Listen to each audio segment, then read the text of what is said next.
Welcome to టీ10. నేను మీ సుందర్. ఈరోజు మన స్టూడియోలో ఉన్నారు ప్రముఖ విశ్లేషకులు కేవీఎస్ఎన్ రాజు గారు. నమస్తే రాజు గారు. నమస్కారం.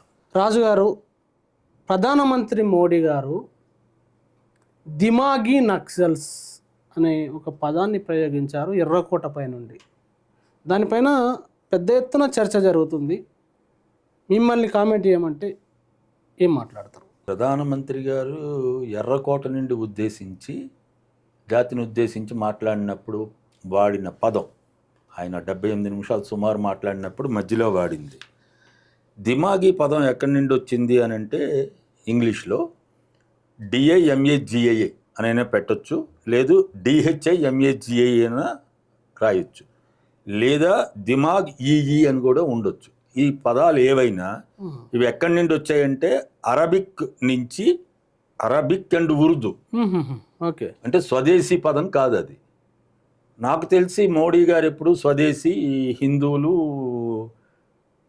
ఇవన్నీ వాడతారు. అంటే అరబిక్ నుండి లేదా ఉర్దూ మరియు ఉర్దూ నుండి వచ్చిన పదాన్ని వాడారు. దాని అర్థం ఏంటి? Relating to the brain or mental cerebral. అంటే బ్రెయిన్ అంటే నాకు తెలిసి ఆలోచనకు సంబంధించి. తర్వాత కంటిన్యూషన్ ఏం చెప్పారు ఆయన విశ్లేషణలు? ఇప్పుడు మీరు అన్నట్టు దేశవ్యాప్తంగా దీని మీద చర్చ జరుగుతుంది. దిమాగీ నక్సల్. దాని మీద మంత్రులు కూడా మాట్లాడుతున్నారు, బీజేపీ నాయకులు కూడా మాట్లాడుతున్నారు. అర్థం ఏంటి? దిమాగీ నక్సల్స్ అంటే భౌతికంగా ఆయుధాలు పట్టకుండా రచనల ద్వారా, భావజాలం ద్వారా, రచనలు కానీ లేదా భావజాలం ద్వారా కానీ విధ్వంసకర లేదా తీవ్రవాద మనస్తత్వాన్ని కలిగి ఉన్నారని ఆరోపించబడిన వ్యక్తులకు ఇది వర్తిస్తుంది. ఇది అంటే ఏది తీవ్రవాదం, ఏది విధ్వంసం? అదే నేను అడుగుతుంది. నాకు అర్థం కాలే. ఏది తీవ్రవాదం? ఇప్పుడు భారతదేశానికి స్వాతంత్రం కోరుకున్నాం, తీవ్రవాదమా? నా దేశం నాకు కావాలని చెప్పాను, బ్రిటిష్ వారికి వ్యతిరేకంగా పోరాడాం. అంటే స్వాతంత్ర పోరాటం తీవ్రవాదులు చేసిన పోరాటమా, తీవ్రవాద పోరాటమా? మరి అల్లూరు సీతారామరాజుని తీవ్రవాది అంటామా? నిజంగా తీవ్రవాదే ఆయన చేసింది అదే కదా, ఉద్యమమే కదా, డైరెక్ట్గా ఆయుధాలు ఉపయోగించారు కదా. మరి ఆయన దిమాగీ నక్సల్ కింద వస్తారా? ఇదే కాదు, మోడీ గారికి, బీజేపీకి, లేదు RSSకి వీళ్ళు ఏం పదాలు వాడుతున్నారు ముందు? అంటే గతంలో వీళ్ళు అర్బన్ నక్సలైట్లు అన్నారు, యాంటీ నేషనల్స్ అన్నారు, ఖలిస్తానీలు, పాకిస్తానీలు, ఇప్పుడు దిమాగీ చైనీసు, బంగ్లాదేశీలు ఏవైనా అనొచ్చు. అమెరికాన్ తప్ప అనరు. అమెరికాన్ తప్ప ఎవరినైనా అంటారు వీళ్ళు. అది నాకు సంబంధం లేదు. నాకు కావాల్సింది ఏంటి అని, ఈ క్రొనాలజీని ఎట్లా చూడాలి? నేను అదే చెప్తున్నాను. ఫస్ట్ యాంటీ నేషనల్ అన్నారు. నేను ప్రభుత్వ రంగంలో ఒక 36 ఏళ్ళు పనిచేసి నేను రిటైర్ అయ్యాను. ఇప్పటికీ నేను చెప్తున్నాను, నా సంఘం చెప్తుంది, ప్రైవేటీకరణ చేయిస్తే ఏ ప్రభుత్వం చేసినా మేము వ్యతిరేకిస్తాం. నేను తీవ్రవాదినా? లేదు. ఇప్పుడు కొత్త పదం దిమాగీ నక్సల్నా నేను? మరి నా ఆలోచన ఏంటి? ప్రభుత్వ రంగం ఉండాలి, ప్రైవేట్ రంగం ఉండాలి. ప్రభుత్వ రంగం ప్రభుత్వానికి కాబట్టి ఆ ప్రభుత్వ రంగాన్ని ప్రైవేట్ రంగానికి పోటీగా తయారు చేయాలని చెప్తున్నాను. మరి నేను అదొక ఆలోచన నాది. నా ఆలోచన తప్ప రైటా కాదు, మా నిర్ణయం అది, మా సంఘం నిర్ణయం. మేము పోరాడుతున్నాం. నేను ఒక 35 ఏళ్ళు నేను ఆల్ ఇండియా ఆఫీస్ బేరర్గా, యూనియన్ లీడర్గా నేను పనిచేశాను. మరి నేను దిమాగీ నక్సల్ కేటగిరీలోకి వస్తానా? ఎవరో అక్కర్లే, నేనే చెప్తున్నాను. మేము పెర్మనెంట్ ఉద్యోగాలు కావాలని కోరుతున్నాం. నేను దిమాగీ నక్సల్లోకి వస్తానా? నా ఆలోచన అది. కాంట్రాక్టు, క్యాజువల్ ఇవన్నీ రద్దు అవ్వాలని చెప్పినాయని. నెక్స్ట్ అందరికీ పని కల్పించాలని కోరుకుంటున్నాను నేను, మా సంఘం కోరుకుంటుంది. ఇప్పుడు ఆ సంఘంలో నేను లేను. ఆల్ ఇండియా నాయకుడిగా చేసి నేను ఆ సంఘం నుంచి రిలీవ్ అయ్యి కూడా 3 ఏళ్ళు అయింది. కానీ మరి నాది ఆలోచన అందరికీ విద్యం అని చెప్తున్నాం మేము. నేను కూడా విద్యా వైద్యం ప్రభుత్వమే నిర్వహించాలని చెప్తున్నాం. ప్రైవేటు సంస్థలని కంట్రోల్ చేయాలని చెప్తున్నాం. ఇవన్నీ దేని కింద వస్తాయి అంటే నా ఆలోచనలు అవి. అందరికీ విద్య అడిగితే నేను దిమాగీ కింద నా ఆలోచనలు విధ్వంసకర రూపం, తీవ్రవాద రూపం ఉన్నట్ట ఏంటది? ఇప్పుడు జంజీ అంత పెద్ద ఉద్యమం చేశారు వాళ్ళు. ఇప్పుడు దేశవ్యాప్తంగా మేము మా పోరాటాలను కంటిన్యూ చేస్తామంటున్నారు. మరి జంజీ ఇప్పుడు వాళ్ళు చేసిన పోరాటం తీవ్రవాద పోరాటమా? అంటే ఏంటది? జంజీని టార్గెట్ చేస్తూ జిమాగి నక్సల్స్ అనే పదాన్ని ప్రయోగించరా? వాళ్ళు జంజీని టార్గెట్ చేస్తే కాదు. అసలు నన్ను అడిగితే ఎర్రకోట నుండి జాతిని ఉద్దేశించి దేశ స్వాతంత్రం కోసం పోరాడిన వాళ్ళందరినీ ఆయన టార్గెట్ చేసినట్టు. అందరినీ జంజీ ఇప్పుడు వచ్చింది. అందరినీ అంటే ఇప్పుడు ఆయన ఎర్రకోట నుంచే మాట్లాడారు ప్రధానమంత్రి గారు. సుభాష్ చంద్రబోస్ గారు అన్నారు. మరి ఆయన తీవ్రవాది అయితే తీవ్రవాదే. ఆయన ఆయుధాలే, ఆయన శిక్షణ ఇచ్చిందే ఆయుధాలతో. మరి ఆయన దిమాగి నక్సలా అనేదా మీ ప్రశ్న? నా పాయింట్ అదా మోడీ గారు ఆలోచన. మోడీ గారు కూడా కాదు, దేశ ప్రధాన ఆలోచన, బీజేపీ వారి ఆలోచన, ఆర్ఎస్ఎస్ ఆలోచన. భావజాలం ఏంటిది? ఎవరి భావజాలం ఇది? రెండోది ఆయనే చెప్పారు ఎర్రకోట నుంచి భగత్ సింగ్ అన్నారు. భగత్ సింగ్ ఏంటి? అందరికీ ఉత్తేజపరిచిన విప్లవకారుడు ఆయన. బ్రిటిష్ వాళ్ళకి తల ఒగ్గకుండా ఉరి తీసిన వెనక్కి పోలేదు, క్షమాపణ కోరలేదు. మరి వీళ్ళు చెప్తున్న సావర్కరు కొన్ని సార్లు బ్రిటిష్ వారికి ఉత్తరాలు రాసి నేను ఈ జైల్లో ఉండలేకపోతున్నాను, నన్ను విడుదల చేయండి అన్నారు. మరి సావర్కర్ నేనేమన్నారు? వాళ్ళ గురువు అన్నారు కదా. నేను వాడి జోలికి వెళ్ళటంలే. కానీ ఇప్పుడు 3,000 కోట్ల రూపాయలు పెట్టి గుజరాత్లో ఓ పెద్ద విగ్రహం కట్టారు. ఎవరిది? వల్లభాయ్ పటేల్, సర్దార్ వల్లభాయ్ పటేల్ గారిది. ఆయన తీవ్రవాద? ఆయన ఆర్ఎస్ఎస్ నిషేధించారు కదా హోమ్ మినిస్టర్గా ఉన్నప్పుడు, గాంధీ గారిని చంపిన తర్వాత. అసలు ఇదంతా కాదు. అసలు దేశ స్వాతంత్రం కోసం పోరాడిన మహాత్మా గాంధీ గారు తీవ్రవాద? మహాత్మా గాంధీ తీవ్రవాద? తర్వాత మొట్టమొదటి ప్రధాని అయ్యి చనిపోయే వరకు ప్రధానిగా ఉన్న జవహర్లాల్ నెహ్రూ గారు తీవ్రవాద? మరి ఆయనే కదా పంచవర్ష ప్రణాళికలు అన్నారు, ప్రభుత్వ రంగం అన్నారు, సోవియట్ యూనియన్తో మేము కలిసి ఉంటామని చెప్పారు, సెక్యులర్ పార్టీ అన్నారు, సోషలిస్ట్ అని చెప్పారు. మరి ఆయన దిమాగి నక్సలా? ఏంటి భాష అంటే? అర్థం ఏంటి అంటే బీజేపీ భావజాలాన్ని అంగీకరించిన వాళ్ళు దేశభక్తులు. అది కదా యాంటీ నేషనల్ అంటే. బీజేపీ పార్టీని కానీ బీజేపీ డిమాండ్లు కానీ బీజేపీ చేస్తుంది కానీ అంగీకరిస్తే దేశభక్తులు. బీజేపీని వ్యతిరేకించిన, బీజేపీ విధానాలను వ్యతిరేకించిన, ఆర్ఎస్ఎస్ విధానాలను వ్యతిరేకించిన, ఆర్ఎస్ఎస్ భావజాలాన్ని వ్యతిరేకించిన దేశద్రోహుల. యాంటీ నేషనల్ అంటే అదే కదా అర్థం. అర్బన్ నక్సల్స్ ఏంటది? నక్సలిజం తప్పనే అన్నారు. ఎందుకనంటే నక్సలిజం చేసేది హింస. హింస ఎవరు చేసినా తప్పే. నక్సలిజం చేసిన తప్పని ఒప్పని అనలేదే. నక్సలిజం చేసింది తప్పే. కానీ నక్సలైట్లు డిమాండ్లు ఏంటి? అందరికీ విద్య, అందరికీ వైద్యం, అందరికీ ఉపాధి, అసమానతలు లేకుండా ఉండాలి, సామాజిక వివక్ష ఉండకూడదు. అవి కదా. మీరు అవి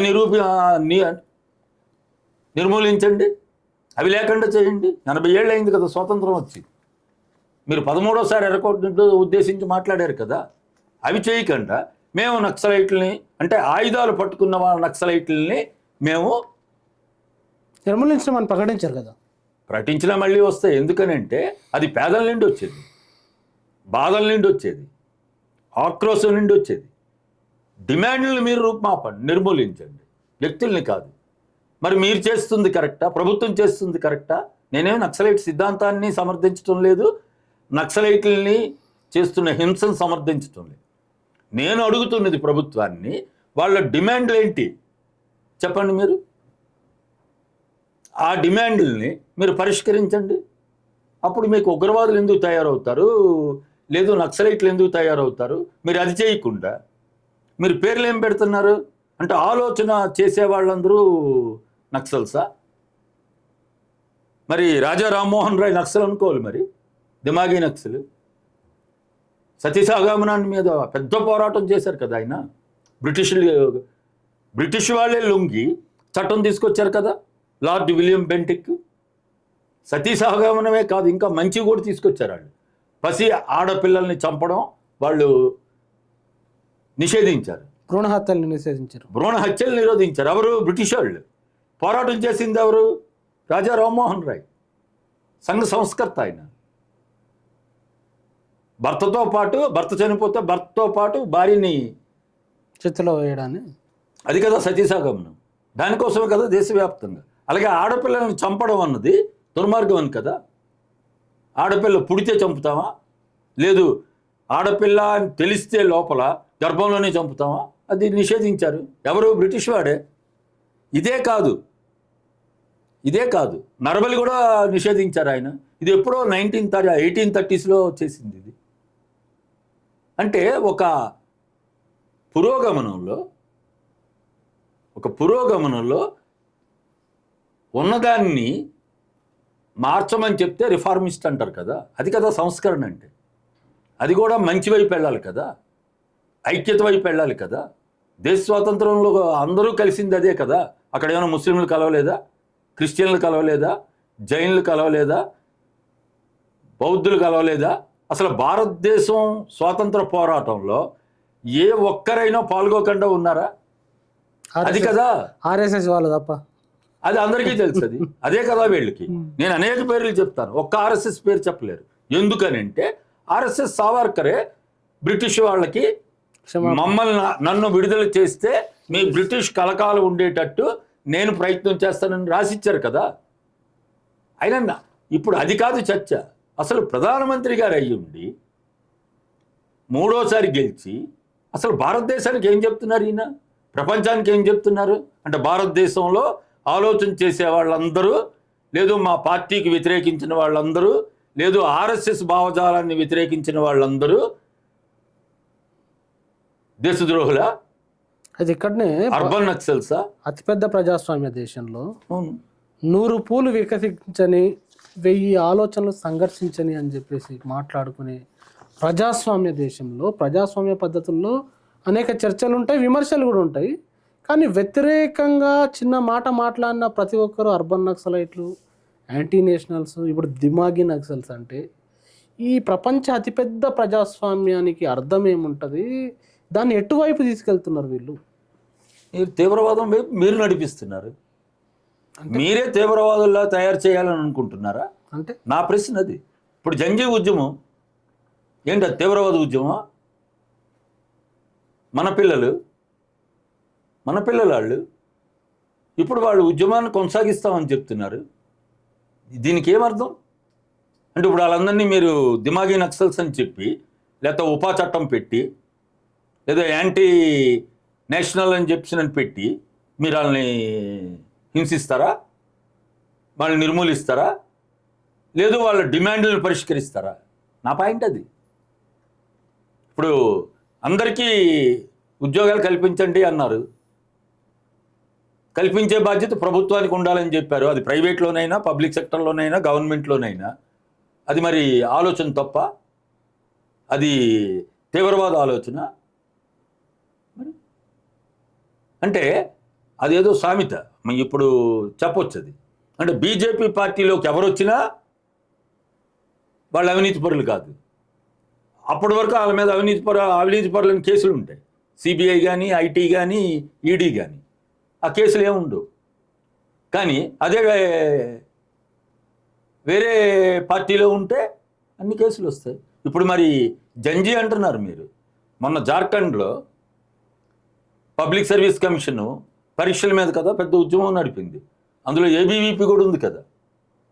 మరి ఇప్పుడు ప్రభుత్వం మీద ఒత్తిడి తెచ్చారు కదా. కానీ అది డబుల్ ఇంజిన్ సర్కార్ కాదు, అది జేఎంఎం కాంగ్రెస్ నడుపుతున్న సర్కారు. మరి మీరు అక్కడ పోరాటం చేశారు, ఏబీవీపీ చేసింది. మరి ఏబీవీపీ తీవ్రవాద సంస్థ? ఏబీవీపీ ఆలోచన దిమాగి నక్సల్స్ కింద వచ్చిందా? అంటే డబుల్ ఇంజిన్ సర్కార్ లేకపోతే మరి వాళ్ళకి ఏదైనా చేయొచ్చా? మరి ఇదే కదా మీకు వైరుధ్యం. అంటే వాళ్ళు చేస్తే పోరాటం, అవతల వాళ్ళు చేస్తే దేశద్రోహమా? నేను మీకు ఉదాహరణ చెప్పాను కదా, జార్ఖండ్. ఇప్పుడు ఎందుకు మన నల్సర్ విద్యార్థులు ఉన్నారు, నల్సర్ విద్యార్థులు సుప్రీంకోర్టు చీఫ్ జస్టిస్నే రావద్దని చెప్పారు, వాళ్ళ వైస్ ఛాన్సలర్కే చెప్పారు. అది వైస్ ఛాన్సలరే చీఫ్ జస్టిస్ ఆఫ్ ఇండియాయే సమర్థించారు. కానీ bar council of India circular వెలిగిస్తుంది, వాళ్ళందరినీ 2026లో వాళ్ళ భారతదేశంలో ఎక్కడ వాళ్ళు న్యాయవాద వృత్తి చేయడానికి పనికి రాకుండా సర్క్యులర్ ఇష్యూ చేశారు. మళ్ళీ గొడవ అవుతున్న తర్వాత 4 గంటల తర్వాత మళ్ళీ సర్క్యులర్ని విత్డ్రా చేశారు. ఇప్పుడు బెంగళూరులో ఒక లా కళాశాల అదే చెప్పారు, మాకు అసలు సిజేఐ వద్దు, చీఫ్ జస్టిస్ వద్దు, బార్ కౌన్సిల్ చైర్మన్ వద్దు, వాళ్ళిద్దరూ రావద్దని చెప్పారు. మరి వాళ్ళు దిమాగి నక్సల్సా? న్యాయవాద విద్య అభ్యసిస్తున్న విద్యార్థులు. అది ఆలోచన. ఎందుకనంటే ఆయన ఒక ఉద్యమాన్ని, అసలు కాక్రోచ్ అన్నది వచ్చిందే సిజేఐ నుండి కదా. తర్వాత ఆయనే చెప్పారు కదా, నా పదాన్ని నా మాటల్ని వాళ్ళు వేరే అర్థంలో తీసుకున్నారని చెప్పి. మరి సుప్రీంకోర్టు చీఫ్ జస్టిస్ గారే చెప్పారు. మరి మీరేం చెప్తున్నారు? మరి వాళ్ళని దిమాగి నక్సల్ అంటారా? మరి ఆలోచన ఉంది, వాళ్ళ ఆలోచనలు ఏంటి? మరి తీవ్రవాదం అది? ఆకలేస్తే అన్నం పెట్టమని బిడ్డ తల్లిని అడిగితే బిడ్డ తీవ్రవాది అవుతాడా? లేదు, నేను చదువుకున్నాను, నాకు ఉద్యోగం ఇవ్వండి అని ప్రభుత్వాన్నో ఒక కంపెనీ ముందో ధర్నా చేస్తే ఆయన తీవ్రవాది అవుతారా? ఏంటి ఆలోచనలు? ఇది ఎవరు మాట్లాడుతున్నారు? 140 కోట్ల ప్రజానికానికి మేము అని చెప్పిన 13 ఏళ్ళు దగ్గర అవుతున్న ప్రధానమంత్రి, 12 ఏళ్ళు ముఖ్యమంత్రిగా ఉన్న మోడీ గారా? మరి ఇంత అనుభవం ఏం మాట్లాడుతున్నారు? అంటే మీరు మాట్లాడిన దానికి దేనికి అసలు అర్థం తెలుసా? నా చివరి అంశం అది. నేను అడుగుతుంది, అసలు తెలవకుండా మాట్లాడుతున్నారా? విషయం ఏంటంటే, భారత జాతిని ఉద్దేశించి స్వాతంత్ర దినోత్సవం రోజు మాట్లాడే స్పీచ్ని 13వసారి, మొదటిసారి కాదు, చాలా ప్రిపేర్డ్గా మాట్లాడతారు కదా, తెలియకుండా మాట్లాడి ఉంటారు ఆ పదాన్ని మీరు. మరి నేనైతే అదే అనుకుంటున్నాను. తెలిస్తే ఆ పదం ఎలా వాడతారు? అంటే ఆలోచన చేయడం తప్ప. మరి సావర్కర్ తప్ప? నేను హిందుత్వ తప్ప ఒప్ప నేను వెళ్ళటంలే. ఆర్ఎస్ఎస్ సిద్ధాంతమే హిందుత్వ అని చెప్తారు కదా. మోడీ గారు కూడా ఆర్ఎస్ఎస్ ఒక ప్రపంచవ్యాప్తంగా ప్రసిద్ధి చెందిన పెద్ద ఆర్గనైజేషన్ అని చెప్తారు కదా. వాళ్ళ ఆలోచన ఏంటి? హిందుత్వ, హిందువులు ఉండాలి, అది ఓపెన్గా చెప్తున్నారు కదా. ముస్లింలు ఉండకూడదని. అసలు ముస్లింలు ఎవరు, హిందువులు ఎవరు, క్రిస్టియన్లు ఎవరు, బౌద్ధులు ఎవరు, జైన్లు ఎవరు? అందరూ భారతదేశంలో పుట్టి పెరిగిన వాళ్ళే, తరాల తరబడి. వాళ్ళేం బయట నుంచి రాలేదే. అంటే ఆర్ఎస్ఎస్ తీవ్రవాద సంస్థ అది చెప్పమనండి. లేదు, మీకు అనేక కమ్యూనిస్టులను చెప్పొచ్చు. అసలు భారతదేశానికి పూర్తి స్వాతంత్రం కావాలని డిమాండ్ పెట్టిందే కమ్యూనిస్టులు. తర్వాత కాంగ్రెస్ నిర్ణయం చేసింది. మరి వాళ్ళు కమ్యూనిస్టులు దేశద్రోహులా? చెప్పండి. మొన్నటి వరకు కేరళలో ఉన్నది కమ్యూనిస్ట్ ప్రభుత్వమే కదా, ఎల్డీఎఫ్ ప్రభుత్వమే కదా. ఒక 34 ఏళ్ల పాటు 7 టర్ముల పాటు కంటిన్యూస్గా బెంగాల్లో గెలిచింది కమ్యూనిస్ట్ ప్రభుత్వమే కదా. 5 సార్లు త్రిపురలో గెలిచింది కమ్యూనిస్ట్ ప్రభుత్వమే కదా. ఎవరైతే నాకెందుకు? ప్రజలు ఎన్నుకున్నారు. వాళ్ళు కమ్యూనిస్టా, క్యాపిటలిస్టా, జనతాయా? మరి ఇందిరాగాంధీని ఓడించారు. జనతా పార్టీ 70 ఏళ్ళు దేశమంతా వచ్చింది. ఇందిరాగాంధీ కూడా ఓడిపోయింది. కాంగ్రెస్ పార్టీ ఓడిపోయింది, జనతా పార్టీ వచ్చింది. వాళ్ళందరూ తీవ్రవాదులా? మరి అదే జనతా పార్టీ ఏర్పాటు చేసిన ప్రభుత్వంలో అసలు జనసంఘం రద్దు చేసి జనతా పార్టీలో చేరారు కదా. మరి ఇవన్నీ చరిత్ర తెలీదా మోడీ గారికి? తెలీదు అనుకోవాలి. మరి ఇలాంటి పదాలు వాడితే. ఎందుకంటే ఆయన ఒక ప్రధాని. అది కూడా ఎక్కడి నుంచి మాట్లాడుతున్నారో? ఎర్రకోటను ఉద్దేశించి. ఎవరిని ఉద్దేశించి? దేశ ప్రజలను ఉద్దేశించి. అది ప్రపంచమంతా లైవ్ వస్తుంది. ఎందుకంటే ఈయన విశ్వగురువు కదా. అటువంటప్పుడు ఎన్ని జాగ్రత్తలు తీసుకోవాలి? ఆయన వివరణ ఇవ్వాలి. నన్ను అడిగితే మనం కాదు చర్చ పెట్టవలసి. ప్రధానమంత్రి వివరణ ఇవ్వాలా? మోడీ గారు ఇవ్వాలి. ఎట్లా మాట్లాడుతున్నారు ఆయన? ప్రధానమంత్రి ఆయన. మీరు నేను ఏదైనా మాట్లాడవచ్చు. మీరు నేనే జాగ్రత్తగా ఉండాలి ప్రజలతో మాట్లాడుతున్నప్పుడు. మీరు ఇప్పుడు నన్ను ఇంటర్వ్యూ చేస్తున్నారు. నేను ఇష్టం వచ్చినట్టు మాట్లాడగలనా? ఓ పద్ధతిలో మాట్లాడాలి కదా. మరి ఆయన దేశ ప్రధాని. భారతదేశానికి ఆ గౌరవం ఉంది.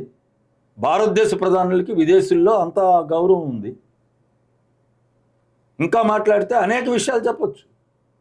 భారతదేశం అంటే అసలు గౌరవానికి ప్రతీక, సూచిక అని చెప్తున్నాను. మరేంటిది? ఆయన ప్రధాని, ఆయన 3వ సారి గెలిచారు. మరి ఆలోచన నాకు తెలిసి ఆయన పదం తెలియక వాడి ఉండాలి, తెలిస్తే వివరణ ఇవ్వాలి. ఎవరు దేశద్రోహులు, ఎవరు తీవ్రవాదులు? ఆలోచన చేసే వాళ్ళందరూ తీవ్రవాదులా చెప్పమనండి. సంస్కరణలు కోరుకున్న వాళ్ళందరూ తీవ్రవాదులా? లేదు విద్య కోరుకున్న వాళ్ళందరూ తీవ్రవాదులా? వైద్యం కోరుకున్న వాళ్ళందరూ తీవ్రవాదులా? పని కోరుకున్న వాళ్ళందరూ తీవ్రవాదులా? లేదు బీజేపీని వ్యతిరేకించిన వాళ్ళందరూ తీవ్రవాదులా? లేదు ఫైనల్గా చెప్తున్న ఆర్ఎస్ఎస్ని వ్యతిరేకించిన వాళ్ళందరూ తీవ్రవాదులా భారతదేశంలో? వివరణ ఇవ్వమనండి, నేను కోరుకుంటుంది అది. ఓకే అండి, థ్యాంక్ యూ వెరీ మచ్ రాజు గారు. ప్రజలారా విన్నారు కదా, ఈ దిమాగి నక్సల్స్ పేరుతోటి ఎవరిని అంటున్నారు, ఎందుకు ఈ పదాన్ని జాతిని ఉద్దేశించి మాట్లాడుతున్న ప్రధానమంత్రి నరేంద్ర మోడీ గారు మాట్లాడినారు? ప్రశ్నించే ప్రతి ఒక్కరు దిమాగి నక్సల్సా? ఇప్పుడు జెన్జీ యువత ప్రతి పాఠశాలకు వెళ్ళి పాఠశాలను బాగు చేసుకుందామని, పాఠశాలకు సంబంధించిన ఇబ్బందులు ఏమనుంటే సమస్యలను ప్రభుత్వాల దృష్టికి తీసుకొస్తున్నాయి. మరి జెన్జీ యువత దిమాగి నక్సల్సా? కాబట్టి ఏ పదమైనా ప్రయోగించేటప్పుడు జాగ్రత్త తీసుకోవాలని చెబుతూ, తప్పకుండా అది వివరణ ఇవ్వాల్సిన బాధ్యత ప్రధానమంత్రి మోడీ గారికి ఉంటుందని మన కేవీఎస్ఎన్ గారు అన్నారు. మీరు అనేక అంశాలు మాట్లాడారు కేవీఎస్ఎన్ గారు, వాటిపైన తప్పకుండా కామెంట్ రాయండి. Thank you very much.